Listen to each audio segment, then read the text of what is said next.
FlightSimExpo, in this case 2018, it's just the perfect American, finally, centralized flight sim conference that we can go to without having to go off to England, for goodness sake, or Germany. Right. Europe has had big flight sim conferences for years now, and there's always been the question is can the U.S. have a conference that's at that scale? And it's fantastic to see this year such a huge turnout. And with the central location, obviously, you can bring people in from the East and West Coast, which is awesome. It's great for the flight sim community. It's great for the developers. We've seen so many people we know all in one place, you know.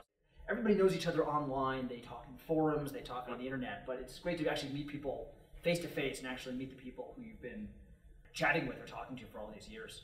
Well, X-Plane 1125, we actually just betaed it today. We updated our Las Vegas scenery. It seemed like the appropriate thing to do for a Las Vegas FlightSimExpo. And so we've gone in, we've made the strip much more detailed. So I was totally excited that I was on the right side of the airplane when we flew in to see the strip, and it looked just like X-Plane, so I thought that was fantastic. So that's available in beta today. And we've also got Chicago in there. We've got over 600 new airports. So that's something that our users can download right now and get. And we've also talked a bit about X-Plane 1130, which will be our next major release, where we've got a whole bunch of new things coming.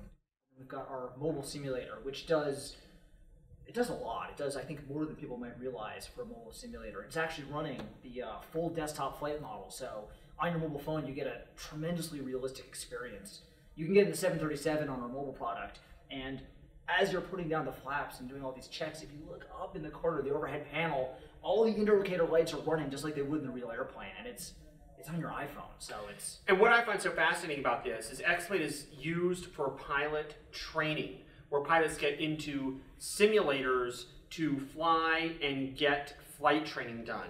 That same flight model is now used on the iPhone.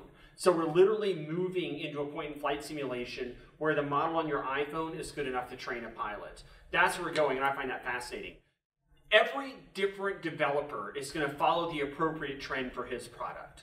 The people that make airplanes are going to continue to increase the detail in the airplane. The people that make scenery, they have the farthest to go, because the amount of detail and scope you can go into a scenery package is simply, it's as big as the planet Earth. So the trajectories that aircraft and scenery authors will go through is pretty predictable. They're going to keep getting better, and the scenery authors especially have the most room to grow, to really go to the final extreme.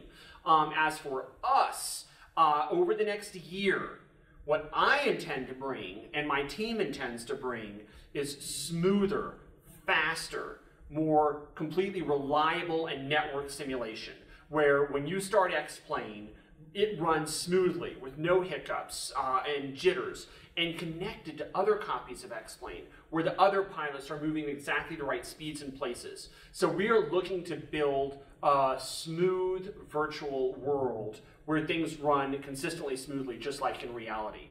What we do at Laminar Research is we make X-Plane as accessible as possible to everyone by clearly and openly describing the formats with which you talk to X-Plane. We tell everyone. We publish it on a website. I send source code snippets by email that describe how to interact with a copy of X-Plane. Once we've done that, anyone in the world with no restriction is encouraged to work with X-Plane as they see fit. Therefore, people from time to time come to me proposing a partnership, and they are continuously rebuffed, but they're rebuffed with a simple statement. Anybody can work with X-Plane, and anybody can work with me. You don't need a partnership to do it. The format is open, the simulator is available, anyone can do anything they like with it. This arrangement ends up, or the integrators who can do the best work, do the best work. So Fly the Sim has a booth right around the corner from us, and I think you can see in their equipment exactly how good X-Plane can be, because they've got a multi-monitor setup, and it's running on one computer, and it's running so smoothly. So it's always great to see a really good, successful hardware integration. You know, it just makes our engine look fantastic. So that was pretty cool to see.